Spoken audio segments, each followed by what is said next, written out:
Nota: evocada a 10 de julho de 1864 na Sociedade de Paris, o espírito Juliane ditou a mensagem seguinte. Então, um tempo depois, eles evocam ela na Sociedade de Paris e ela diz a seguinte mensagem: Caro presidente, obrigada por querer admitir-me no vosso centro. Previste, sob o ponto de vista social, a superioridade das minhas antecedentes encarnações, pois, se voltei à terra com a prova da pobreza, foi para punir-me do vão orgulho com o qual repelia os pobres, os miseráveis. Então, como ele fez a previsão, aquelas tendência que a gente tem de falar, olha, vive como mendiga, tem uma linguagem tão limpa assim, então ela foi socialmente grande, mas moralmente pequena. Por isso passou por essa provação. E acertou. Assim passei pela pena de talião, fazendo-me a mais horrenda mendiga deste país. Mas, ainda assim, como que para certificar-me da bondade de Deus, nem por tudo fui repelida. Esse era todo o meu temor. Também foi sem queixumes que suportei a provação, pressentindo uma vida melhor, da qual não mais tornaria ao mundo do exílio e da calamidade. Viveu sem reclamação, viveu com tranquilidade, porque sabia que aquele mundo de exílio e de sofrimento, de calamidade, iria passar. Ela teve medo de ser repelida, de fracassar, mas ela teve as ajudas necessárias para seguir sem queixume, suportando as provações. E principalmente ela lembra uma coisa muito importante. Lembrando a bondade de Deus, nem por todos ela foi repelida. Ela era repelida por um grupo de pessoas, mas por outro grupo de pessoas ela era ajudada, ela era amparada. Por isso, é importante nós vermos um conjunto de informações que ela traz, e são informações muito condensadas, que às vezes passa desapercebido pela gente alguma coisa importante como essa. Mas ela não foi repelida, e isso ela vê a bondade de Deus. E ela suporta as provações sem queixume, sem reclamar, lembrando que ela poderia ter uma vida melhor mais à frente. Que ventura a desse dia em que a nossa alma rejuvenescida pode franquear a vida espiritual, para aí rever os seres amados. Sim, porque também amei e considero-me feliz pelo encontro dos que me precederam. Ela tinha amor por algumas pessoas que precederam a ela, tinha amor por pessoas de outras vidas, com as quais ela encontra depois do desencarne. Isso para ela é uma grande felicidade, uma grande alegria. Obrigada a esse bom amigo que me facultou a expressão do reconhecimento. Sem a sua mediunidade, eu não lhe poderia provar, agradecida, que minha alma não se esquece das beneficências, das benéficas influências de um coração bondoso, qual o seu, recomendando-lhe que procure progredir em sua divina crença. Então ela lembra que o A foi agradecido a ela, fez muitos benefícios a ela, e ela não poderia se expressar inicialmente sem a mediunidade dele, sem que ele usasse a mediunidade para servir a ela, para expressar àquela comunidade a gratidão que ela tinha por todos, inclusive por A. Já que ele tem por missão regenerar as almas transviadas, que fique bem certo do meu auxílio. Lembrando que esse médium, ele tinha por missão ajudar aquelas almas perdidas e transviadas ao longo do caminho, ao longo da vida, e que ela estaria ali do lado, sempre disposta para ajudar, para amparar. E eu posso retribuir-lhe pelo cêntuple o que por mim fez, instruindo-o na senda que percorreis. Agradecei ao Senhor e o permitir que os bons espíritos vos orientem, a fim de animardes os pobres nas suas mágoas e deterdes o rico em seu orgulho, em sua arrogância. Então é importante que a gente saiba que, como médium, nós temos a função de recuperar almas transviadas e que inúmeros espíritos estão à nossa disposição para nos ajudar nesse trabalho com desinteresse, com amor e com respeito. E também temos que agradecer ao Senhor por nos permitir que os bons espíritos nos orientem nos caminhos evolutivos, aliviando os pobres de suas mágoas e detendo os ricos do seu orgulho e da sua arrogância. Compromisso que nós temos que assumir. Capacitai-vos de quanto é vergonhosa a repulsa para com os infelizes, servindo-vos do meu exemplo, a fim de evitardes o retorno à terra em expiações de faltas, nas dolorosas expiações sociais que vos coloquem tão baixo, a ponto de seres considerado escória da sociedade. Juliane Marie deixa para nós esse exemplo sublime. Esse exemplo de que nós temos que começar a entender que temos que ter amor pelos pobres, amor pelos que sofrem, amor por aqueles que estão em situação difícil. E a partir desse sentimento de amor, de respeito, procurarmos construir, procurarmos fazer em nossos corações um pouso de luz para que esses necessitados e infelizes encontrem um pouco de iluminação para seus caminhos. Seja com palavras sábias, com palavras caridosas, com ações caridosas e sábias, e principalmente com as nossas orações por aqueles que estão em momentos difíceis. Aprendemos, pois, a servir e ajudar constantemente para que as luzes do bem venham a brilhar em nossos caminhos. Transmitida a esta comunicação, ele, por sua vez, obteve a que se segue, o que, aliás, uma confirmação. Então, Kardec manda essa mensagem, para uma cópia dessa mensagem para o A, e ele recebe outra comunicação. Pergunta: Boa Juliane, uma vez que é vosso desejo auxiliar-me com os vossos conselhos, a fim de que me adiante em vossa santa doutrina, vinde comunicar-vos comigo, certa de que me esforçarei por aproveitar-vos os ensinamentos. Ele pede para vir comunicar, passar as informações e que ele quer aproveitar os ensinamentos. E a resposta: lembra-te da recomendação que vou fazer e não te afastes dela jamais. Aí a responsabilidade, você pediu, agora você vai receber. E como que você vai fazer de agora para frente?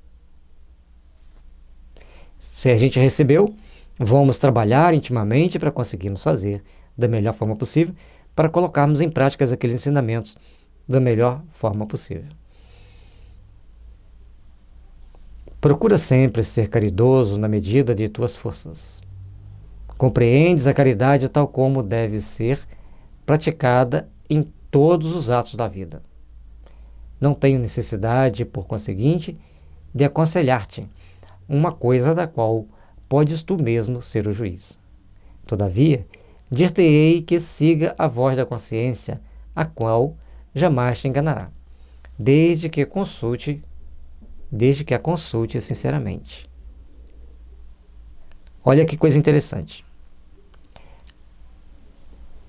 Ela aconselha a procurar sempre ser caridoso, na medida das nossas forças, das nossas possibilidades.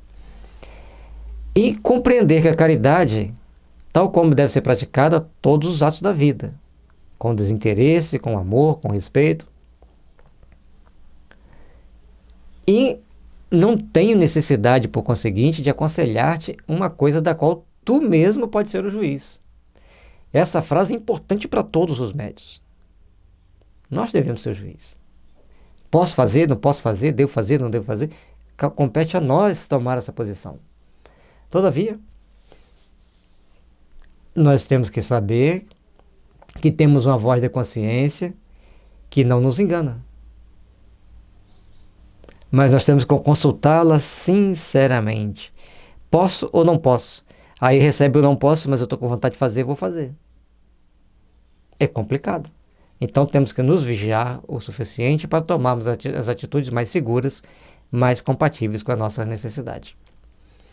Não te iludas com as missões a cumprir, pequenos e grandes. Cada qual tem a sua missão. Penosa foi a minha, porém, eu já fazia jus à tua punição, em consequência das precedentes existências, como confessei, ao bom presidente da Sociedade Mater de Paris, que um dia vos há de congregar a todos. É necessário que a gente saiba que cada um tem a sua punição, cada um tem o seu trabalho a fazer para o seu refazimento íntimo. Mas nem todos têm que passar por aquele sofrimento que o outro passou, porque cada um carrega o fardo que dá conta de carregar. E cada um carrega faz aquilo que dá conta de fazer. Compete-nos tomar as atitudes mais compatíveis, mais condizentes com as nossas necessidades. Esse dia vem menos longe do que supões, pois o Espiritismo caminha a passos largos, apesar de todos os óbices que se lhe opõem. Segui, pois, sem temores fervorosos adeptos. Segui, que os vossos esforços serão coroados por outros tantos êxitos. Que vos importa o que de vós possam dizer? Colocai-vos acima da crítica irrisória, a qual recairá sobre os próprios adversários do Espiritismo. Então, cada um de nós temos o nosso cumprimento, nosso dever a cumprir, devemos fazer da melhor forma possível. Cada um de nós tem o dever de fazer o melhor possível pela doutrina. E para que ela possa crescer e ganhar mais vultos, nós temos que começar a fazer o nosso trabalho bem feito. Começarmos a realizar todo o bem possível. Começarmos a trabalhar com amor dentro da doutrina espírita. E sermos fervorosos adeptos, evitando qualquer caminho para o mal, qualquer caminho para as más etapas do nosso processo evolutivo. E procuremos, então, fazer com que busquemos trabalhar, edificar as forças do bem, edificar as forças do amor e da paz. Que a luz divina esteja sempre nos impulsionando e nos iluminando. Que possamos fazer sempre da nossa caminhada, da nossa jornada, a luz que nos conduz sempre ao Pai. Vigiando e trabalhando, servindo e vigiando-nos a nós mesmos para que a vaidade e a arrogância não venham atrapalhar a nossa jornada de crescimento. Os orgulhosos julgam-se fortes, pensando poder aniquilar-vos.